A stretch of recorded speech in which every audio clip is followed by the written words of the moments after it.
اللہ رب العالمین والصلاة والسلام علی سید الانبیاء والمرسلین اما بعد فاعوذ باللہ من الشیطان الرجیم بسم اللہ الرحمن الرحیم انا عرضنا الامانة على السماوات والارض والجبال فابین ان يحملنها واشفقن منها وحملها الانسان انه كان ظلوما جهولا صدق اللہ مولانا العظیم۔ آج 27 اگست بروز اتوار صبح کے تقریباً 10 بجے، سوا 10 بجے خوش نصیبی، قسمت، مقدر کس شہر میں لے کے آئی۔ الحمدللہ کہیں سب کہ ہم سب مکہ مکرمہ میں حرم میں بیٹھ کر کچھ اللہ کی باتیں کرنے لگے ہیں، اور پیش نظر اس وقت جو بات ہے وہ یہ ہے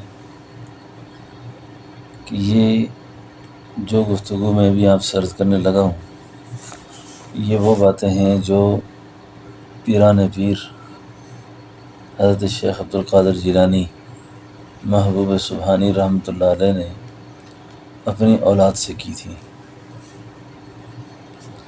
کسی عارف کو میں نے یہ کہتے ہوئے سنا ہے کہ پیران پیر کی جو نصائح ہیں اور نصیحتیں ہیں، یہ اتنی زیادہ عظیم الشان ہیں، خدا نخواستہ اگر قرآن کریم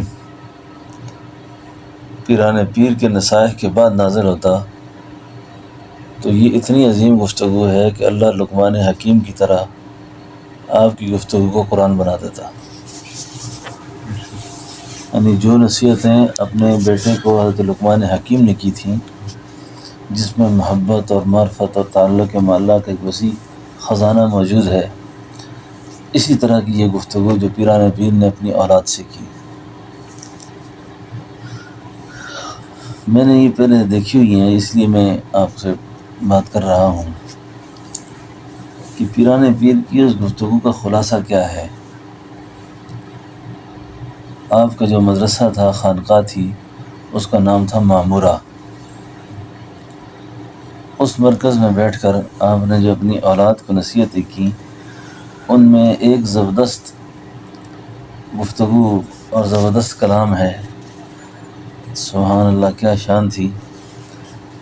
اپنی اولاد کو کہنے لگے یہ دنیا ایک بازار ہے جو کچھ وقت کے بعد بند ہو جائے گا۔ دنیا ایک بازار ہے، اسی بازار کھلتے ہیں نا، اور بازار کھلنے کے بعد بند ہو جاتے ہیں، اور یہ ابھی ہمیں جو بازار نظر آ رہا ہے دنیا کا، یہ کسی وقت بند ہو جائے گا۔ یہاں کوئی بھی باقی نہ رہے گا۔ رات کے آ جانے کے بعد سب بازار والے یہاں سے چلے جائیں گے۔ رات آتی ہے نا تو بازار والے یہاں سے سارے چلے جاتے ہیں، اور پھر یہاں کوئی خرید و فروخت نہ ہوگی، مگر ایسی چیز کہ جو کل کو آخرت کے بازار میں تم کو نفع دے، یعنی حق تعالی شان ہو بڑا دانا ہے، اور اس کے سامنے کھوٹا سکہ چل جانے کی توقع ہرگز مت رکھو۔ اللہ کے بازار میں، اللہ کے ہاں کھوٹا سکہ، حق تعالیٰ کی توحید اخلاص ہی وہاں چلنے والا سکہ ہے، وہی تمہارے پاس کم ہے۔ صاحبزادے سمجھدار ہو جاؤ، صاحبزادے سمجھدار بن، اعمال کا صلہ چاہیے تو جلدی مت کر۔ صاحبزادے سمجھدار بن، اور اگر اعمال کا صلہ چاہیے تو جلدی مت کر۔ جلدی کرنے سے کچھ بھی ہاتھ نہ آئے گا۔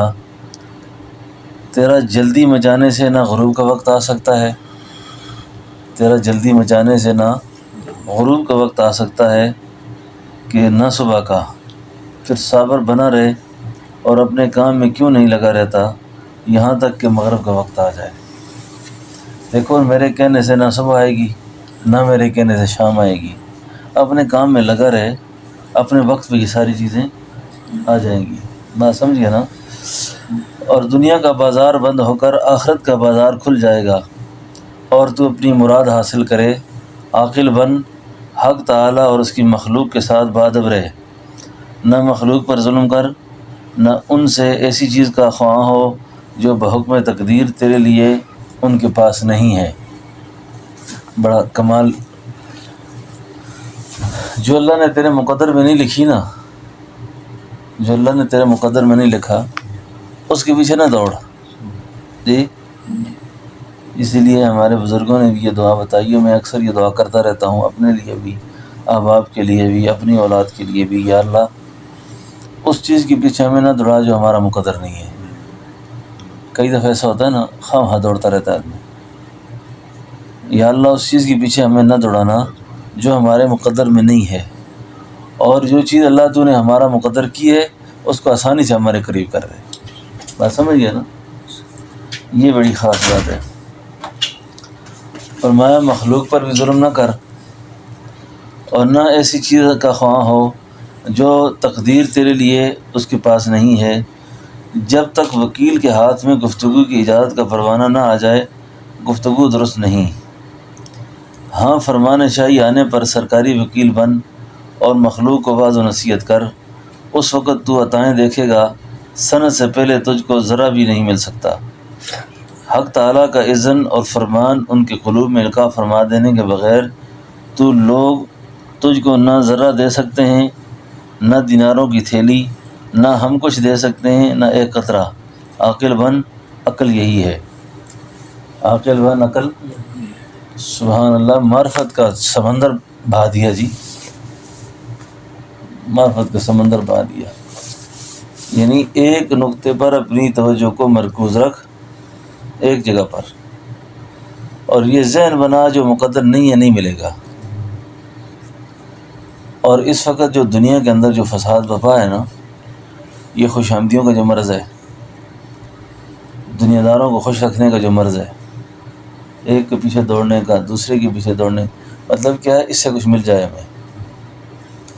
فرمایا بحکم تقدیر جو اللہ نے تیرے مقدر میں نہیں لکھا نہیں ملے گا۔ کیا کر رہے کیا کر رہا ہے تو؟ یہ جو القاء اور الہام اور اللہ کی محبت کے دریا جو سینے میں مجزن ہوتا ہے نا جی، یہ یاد رکھیں، یاد رکھیں اس جو بات کو۔ یہ اللہ کسی دنیا دار کے سینے میں اللہ اپنی محبت کو نہیں ٹھکاتے۔ دنیا دار کا مطلب یہ ہے کہ جس کی نگاہ بحکم تقدیر پر نہیں ہے، مخلوق کے پیچھے دوڑتا ہے، پھر اللہ اس کو مخلوق کے حوالے کر دیتے ہیں، اور اس کے مقام مخلوق ہی سے حل ہوتے نظر آتے ہیں۔ پھر اس کو وہ کہتا ہے مجھے ایسے ٹھیک ٹھاک یہاں سے ہوتا وہ نظر آیا، آپ کیسے کہتے نہیں ہوتا؟ مسئلہ یہ اللہ نے کھول دیا اس پر وہ کام، کیونکہ اللہ رب العالمین کسی سینے کو اپنی بندگی کے لیے خاص کرنے سے پہلے ایسا نہیں ہے کہ ہر کیمے کو پکڑ کے پکڑا دیں چل، اس کے لیے بہت بڑی غیریت چاہیے۔ تو یہاں حضرت نے جو فرمایا نا جی، پھر تو عطائیں دیکھے گا،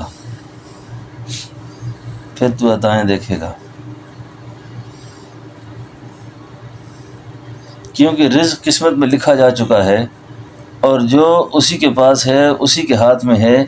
پھر مال و دنیا کی ہوس، واعظ کہنے اور مقتدا بننے سے کیا فائدہ؟ تجھ پر افسوس، کل بروز قیامت تو کیا منہ لے کر اللہ اس سے ملے گا، جب کہ تو دنیا میں اس سے جھگڑا کر رہا ہے، اور اس سے رخ پھیرے ہوئے، اس کی مخلوق کی طرف توجہ کیے ہوئے، اور ان کو اس کا شریک سمجھے ہوئے، اپنی حاجتوں کو ان پر پیش اور مہمات میں ان پر بھروسہ کرتا ہے۔ مخلوق سے حاجت ظاہر کرنا بھیک مانگنا ہے۔ اکثر بھیک مانگنے والوں کے لیے عذاب ہے، وہ بھیک مانگنے کے لیے نہیں نکلے مگر اپنے گناہوں کی شامت میں، اور بہت ہی کم ہیں وہ سائل جن کے حق میں ضرورت مند ہونے کے سبب بھیک مانگنا بلا کراہت ہو۔ بس جب تو بھیک مانگی اور اس طرح تو گرفتار عذاب ہوا تو یقیناً محروم رہے گا اور وہ تجھ کو عطا کو روک دے گا۔ صاحبزادے تیرے ذوف کی حالت میں میرے نزدیک بہتر یہ ہے نہ تو کسی سے کچھ مانگے اور نہ تیرے پاس کچھ ہو۔ یہ آگے بات ذرا سمجھنے والی ہے، نہ تو کسی سے کچھ مانگے اور نہ تیرے پاس کچھ ہو۔ ضعیف الایمان کی تونگری متکبر اور غافل اور عیاش بنا دیتی ہے۔ جس آدمی کے اندر معرفت محبت نہ ہونا، اس کو اگر وسعت مل جائے نا، یہ وسعت اس کے لیے بہت خطرناک ہوتی ہے۔ وسعت اس کے لیے یعنی جس کو عام لوگوں میں کہتے ہیں نا جی یہ عصر کے وقت کا مالدار ہے، یہ راستے میں مالدار بن گیا۔ یہ اب وسعت اللہ نے دے دی ہے، اب وسعت سے یہ تکبر بن گیا ہے، اور فرمایا یہ تیرے لیے بڑی خطرناک ہوگی۔ حضرت خواجہ بہاؤالدین اولیاء جو تھے نا زکریا ملتانی رحمۃ اللہ علیہ، اللہ اکبر، بہت بڑا آدمی گزرا ہے۔ کبھی ملتان جانا ہو تو ان حضرات کی قبور پر زیارت کرنی چاہیے، جا کے قبور کی زیارت کرنی چاہیے۔ سبحان اللہ۔ حضرت شاہ رکن عالم ان کے صاحبزادے تھے۔ شاہ رکن عالم جس وقت اپنے باپ کی مسند پہ بیٹھے نا، پہلے دن ہی نا باپ کا سارا سرمایہ، جو کچھ پیسہ تھا، جو کچھ تھا، سب ہدیہ صدقہ کر دیا، خالی ہاتھ۔ کسی نے پوچھا آپ کے باپ اتنے بڑے بزرگ تھے، انہوں نے تو کبھی ایسا نہیں کیا، تم نے ایسا کیوں کیا؟ فرمایا میرے باپ اس زہر کا تریاق جانتے تھے، میرے باپ اس زہر کا تریاق جانتے تھے، میرے پاس اس زہر کا تریاق نہیں ہے۔ یعنی ضعیف الایمان آدمی کے پاس اگر مال آ گیا، وہ تکبر کرے گا، ظلم کرے گا، اور اس مال کی اکڑ کی وجہ سے نا غریبوں کا اور چھوٹے لوگوں کا استحصال کرے گا، اور کہے گا جی مجھ سے بڑا مالدار کون ہے، تجھے پتہ نہیں میں یہ بھی کر سکتا ہوں، میں یہ بھی کر سکتا ہوں۔ یہ جو قرآن کریم کے اندر اللہ تعالیٰ نے فرمایا نا ویل لکل ہمزۃ لمزہ، ویل ہلاکت ہے اس آدمی کے لیے، ویل لکل ہمزۃ لمزہ، کیا ہے؟ الذی جمع مالا وعددہ۔ یہ ویلن اور ویحن جو لفظ قرآن کریم اللہ استعمال کرتے ہیں نا، یہ بہت سختی کے معنی میں آتا ہے، یہ بربادی کے معنی میں ہے۔ الذی جمع مالا وعددہ، وہ لوگ جو مال کو جمع کرتے ہیں اور گن گن کے رکھتے ہیں۔ ان کو اللہ تعالیٰ اس وجہ سے کیا ہوتا ہے، ان کے اندر تکبر پیدا ہو جاتا ہے، ان کے اندر اکڑ ہوتی ہے، ان کے اندر پتہ نہیں اپنے آپ کو کیا سمجھنے کی نفسیات ہوتی ہیں، اور اس کے نتیجے میں یہ پھر چھوٹے لوگوں کا استحصال کرتے ہیں، غریب بہن بھائیوں اس کا استحصال کرتے ہیں، اور سارے لوگ اس کے آگے تابعدار کھڑے ہوتے ہیں۔ اگر تھوڑا بھی اس کے مزاج کے خلاف کچھ ہو جائے تو یہ مارنے پہ آ جاتا ہے، لڑائی پہ آ جاتا ہے۔ کیوں؟ اس لیے کہ اس کے پیچھے اس کو اپنی قوت کا اندازہ ہے۔ جی ایسے لوگوں کو اللہ تعالیٰ نے سخت تنبیہ فرمائی۔ الذی جمع مالا وعددہ یحسب ان مالہ اخلدہ کلا لینبذن فی الحطمہ وما ادراک ما الحطمہ نار اللہ الموقدہ التی تطلع علی الافئدہ۔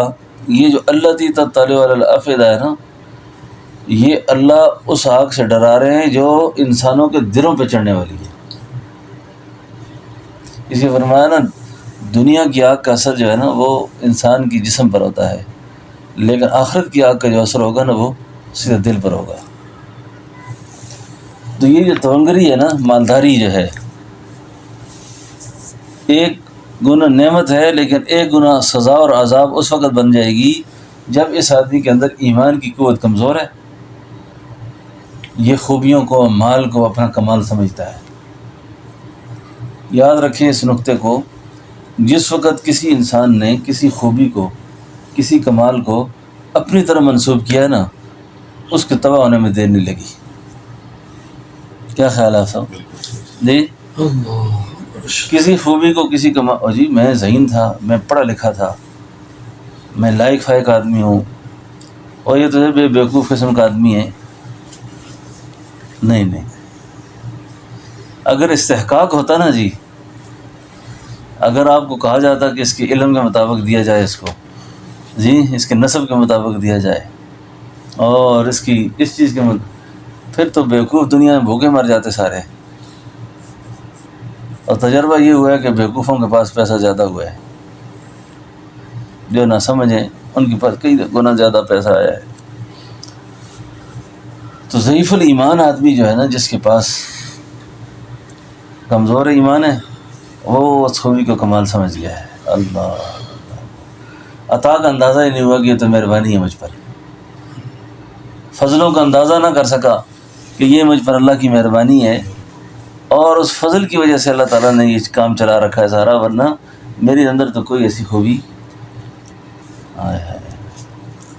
ہم میں تو اپنوں کی کوئی بات نہیں، ہم میں اپنوں کی نصیر، ہم میں تو اپنوں کی کوئی بات نہیں. کرم ہے ان کا جو اپنا بنا بیٹھے ہیں، کرم ہے ان کا جو اگر اس نے مہربانی کر دی ہے تو سہ کے کھا، ذرا سہ کے کھا، کہتے ہیں نا سہ کے کھا. اور اپنے مال میں دوسروں کو شریک کر، پارٹنرشپ کر، یہ کہتے ہیں پارٹنرشپ کر. کتابوں میں واقعہ لکھا ہے نا سیدنا موسیٰ علیہ السلام کا، کہ موسیٰ علیہ السلام جب اللہ کی ملاقات کے لیے جا رہے تھے تو راستے میں ایک آدمی ملا. اس نے کہا آپ اللہ کے کلیم ہیں، اللہ سے آپ کی گفتگو ہونے لگی ہے، میں بڑا غریب آدمی ہوں، کبھی روٹی تھوڑی ملتی ہے، کبھی زیادہ ملتی ہے، کبھی کس حال میں رہتا ہوں، کبھی کس حال میں. اللہ پاک سے کہہ دیں جو کچھ دینا ہے مجھے اکٹھا دے دیں، میں کھا کے مر جاؤں، یہ روز کی پریشانیاں مجھ سے نہیں ہوتی. اس کی ارزاش دے کر اللہ کے پاس گئے، اللہ کی بارگاہ میں عرض کیا یا اللہ آپ کا ایک بندہ اس طرح چاہ رہا ہے. اس کے حصے کا جتنا رزق اللہ نے اس کو دے دیا. عرصہ دراز کے بعد فرمایا کہ موسیٰ علیہ السلام وہاں سے گزرے، خیال آیا کہ پتہ نہیں وہ آدمی کھا کے مر کھپ گیا ہوگا، پتہ کریں اس کا کس حال میں ہے. وہاں گئے تو وہاں تو بادشاہی چل رہی ہے. کیوں جی جاگو نظر آؤ، وہاں تو بادشاہی چل رہی ہے اور بڑا ماحول بنا ہوا ہے، لوگ آ رہے ہیں جا رہے ہیں، کھا رہے ہیں پی رہے ہیں. پوچھا یا اللہ اس بندے کا یہ حال کیوں ہو گیا؟ میں نے سمجھا تھا کہ یہ کھا پی کے مر گیا ہوگا. فرمایا موسیٰ یہ میرا بزنس پارٹنر ہے، یہ میرا اس نے میرے ساتھ تجارت کر لی ہے، اور جو میرے ساتھ تجارت کرتا ہے وہ نقصان نہیں کھاتا. کیا مطلب یا اللہ؟ فرمایا اس کو میں نے ایک دیا، اس نے وہ خرچ کر دیا، میں نے اس کو اس کے بدلے 10 دے دیے، اور میں نے 10 دیے وہ بھی خرچ کر دیے. اس نے میں نے 100 دے دیا، پھر 100 دے کے آزمایا، اس نے وہ بھی خرچ کر دیا.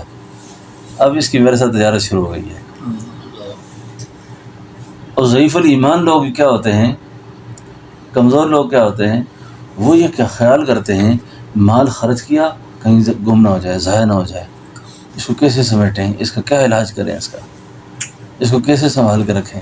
جی اب ان کی یہ ساری تدبیریں اس ضعیف الایمان آدمی کی، کیونکہ تقدیر پر نگاہ نہیں ہوتی. میں اکثر عرض کرتا رہتا ہوں، اکثر اب جو کچھ ہم اس وقت کھا رہے ہیں نا، یا جن جگہوں پہ ہم رہ رہے ہیں، یہ ہمارے آباء و اجداد کے خواب بھی نہیں تھے. یہ ان کے خواب بھی نہیں تھے. انہوں نے سوچا بھی نہیں ہوگا کہ ایسی ٹھنڈی مشینیں لگی ہوں گی، ایسے اے سی والے کمرے ہوں گے، جی، اور ایسے بیڈ ہوں گے، اور ایسے گدے ہوں گے، اور ایسے فریج لگے ہوں گے، اور ایسی گاڑیاں ہوں گی، جی، اور اللہ کے حرم کا نقشہ ایسا تبدیل ہو چکا ہوگا، جی، اس کی سوچ میں نہیں ہوگا. اور ان میں سے اگر کوئی آدمی اب اٹھ کے آ جائے نا تو وہ کہتے نہیں میں کسی جہان میں آ گیا ہوں. جی کیا خیال ہے؟ مجموعی طور پر نا اس وقت اللہ اکبر، اللہ اپنے بندوں کو اجر عظیم نصیب فرمائے. مجھے اپنی ہر گفتگو میں اپنے محسن بہت یاد آتے. حضرت جی صاحب رحمۃ اللہ علیہ اکثر فرمایا کرتے تھے کہ اللہ جل شانہ اس وقت جو امتحان لے رہے ہیں نا اپنے بندوں کا، وہ شکر کا لے رہے ہیں، صبر کا نہیں لے رہے ہیں. صابر کامیاب ہو کے چلے گئے ہیں. اب شکر کا امتحان چل رہا ہے سب کا، سب کے شکر کا امتحان چل رہا ہے کہ کون کتنا اللہ کا شکر ادا کرتا ہے. اور صبر والے پاس ہو گئے، اب شکر والے امتحان میں.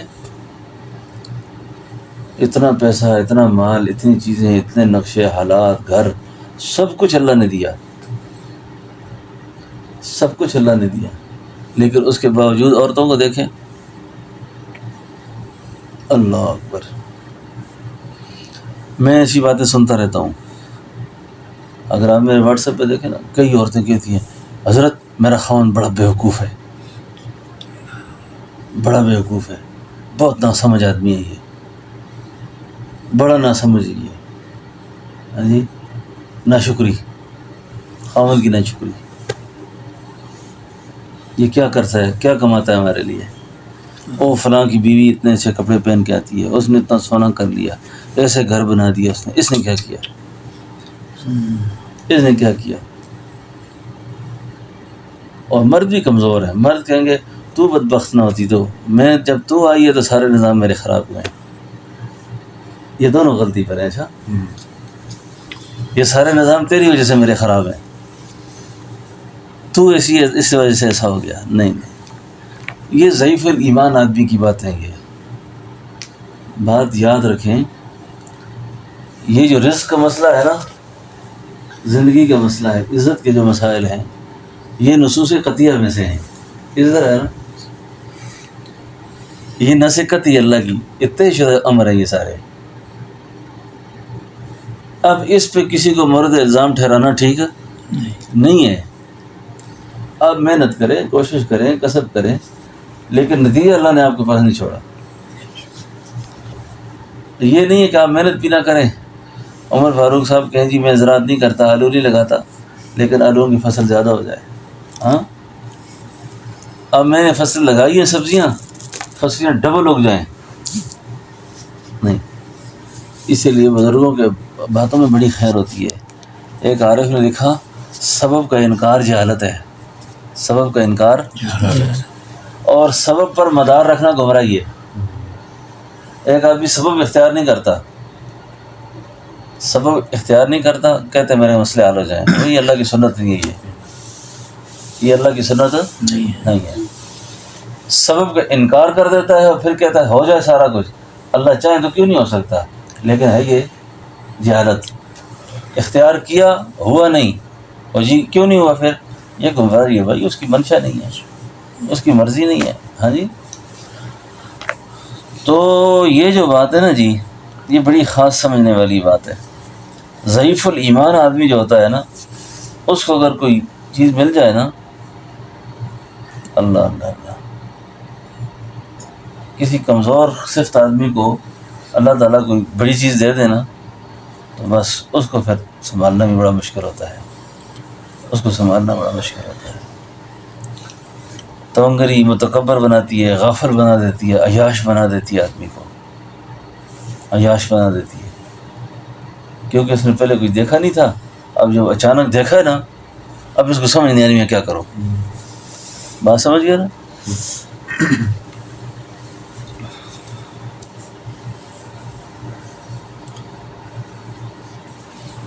آگے بڑی عجیب بات فرمائے. شہرت، یہ بھی ایک بیماری ہے نا، یہ مبتدی کے نفس کو پھیلا دیتی ہے. شہرت مبتدی کے نفس کو پھیلا دیتی ہے. ریکارڈ کریں گے، خاص باتیں ہیں.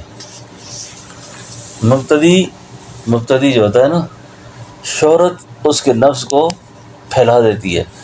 مطلب یہ ہے کہ یہ مال، شہرت، وجاہت، پیسہ، دنیا آ گئی نا، مبتدی کا مطلب یہ ہے کہ یہ ابھی ابتدائی ہے. دو اصطلاح تصوف میں استعمال ہوتی ہے نا، ایک کو کہتے ہیں مبتدی اور ایک کو کہتے ہیں منتہی.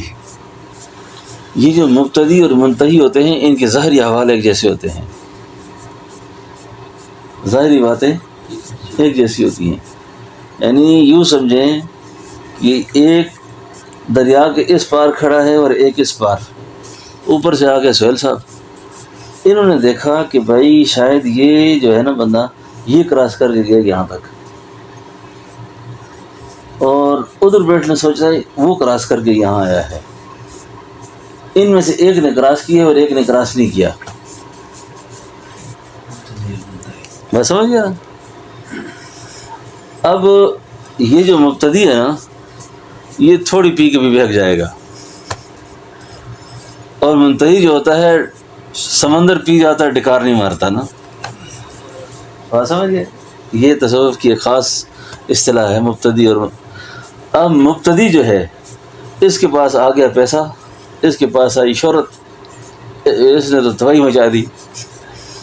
اب جو منتہی تھا نا، منتہی تھا، سبحان اللہ، شیخ نثار فتحی یاد آ گئے جی، کمال کر گئے. کیا فرماتے ہیں؟ کہتے ہیں نہ تیرے آنے کی خوشی نہ تیرے جانے کا غم، نہ تیرے آنے کی خوشی نہ تیرے جانے کا غم، وہ دن گئے جب تیرے دیوانے تھے ہم، وہ دن گئے جب تیرے دیوانے تھے. پہلے تو دنیا کسی صورت میں ملتی نہ تھی نثار. جب مبتدی تھے نا، اسی چکر میں تھے کیسے قابو کریں کسی کو، کیسے پیسہ بنائیں، کیسے دنیا سمیٹیں.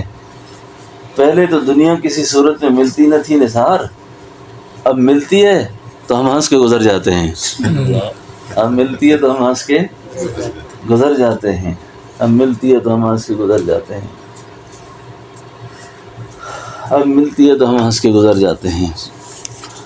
اب مبتدی کے لیے مال بھی خطرناک ہے اور شہرت بھی خطرناک ہے. اللہ اکبر. اور جو شہرت کا طالب ہو نا، شہرت کا، اور جس کو اللہ تعالیٰ جب مشہور کرنے کا فیصلہ کر دے نا، یاد رکھیں اس بات کو بھی، مشہور کرنے کا فیصلہ کر دیتے ہیں. حدیث شریف میں آتا ہے کہ اللہ تعالیٰ ایسے آدمی کے بارے میں جبریل امین کو بلاتے ہیں اور کہتے ہیں کہ یہ زمین پر فلاں آدمی جو ہے نا میرا پیارا ہے، اور اس سے تو محبت کر. اور وہ سارے نوریوں میں پھیل کر اعلان کرتا ہے کہ فلاں سے اللہ کو محبت ہو گئی ہے، تم بھی اس سے محبت کرو. اور وہ زمین پہ پھیل کے لوگوں کے دلوں میں شخصی محبت ڈالتے ہیں کہ یہ آدمی فلاں اللہ کا محبوب ہے. اب پھر شہرت ہو گئی. اب یہ شہرت مذموم نہیں ہے. پھر اللہ جب مشہور کرنے پہ آ جائے نا، اب خود شہرت کے پیچھے دوڑے، خود شہرت کے پیچھے دوڑے، میرا نام ہو جائے. نہ اس کا نام ہوگا نہ کام ہوگا. اور جب اس کے فیصلے ہوں گے، نام بھی ہوگا کام بھی ہوگا. بات سمجھ گیا نا. تو فرمایا مبتدی کے نفس کو پھیلا دیتی ہے.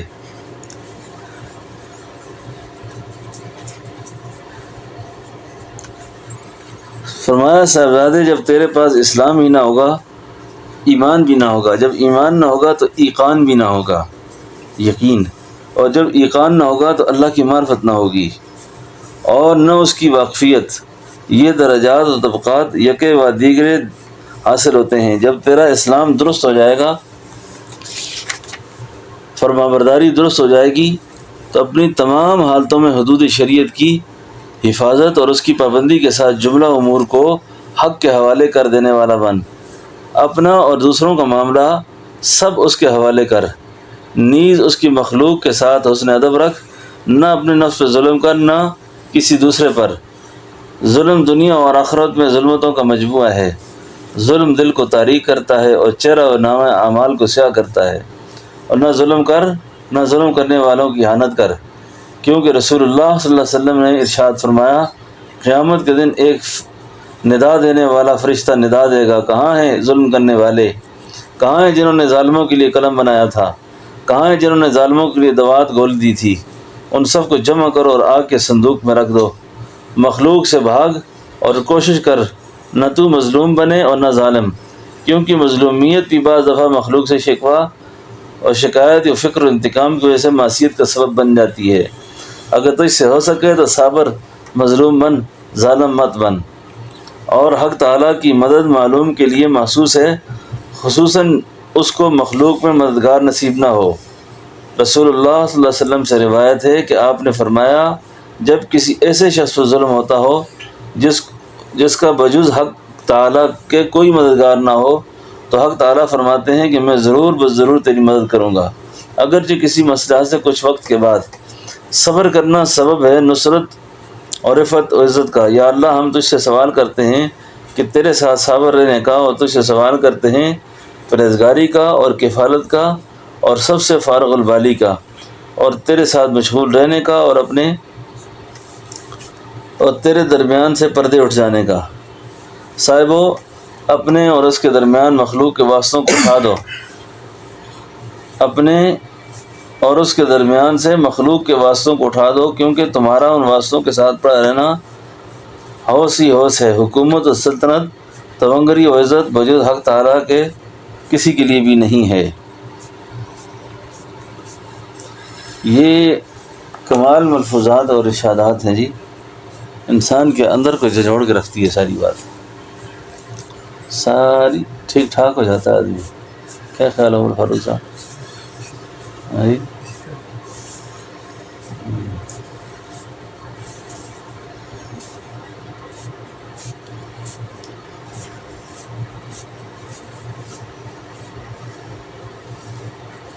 وآخر دعوانا ان الحمد للہ رب العالمین، وآخر دعوانا ان الحمد للہ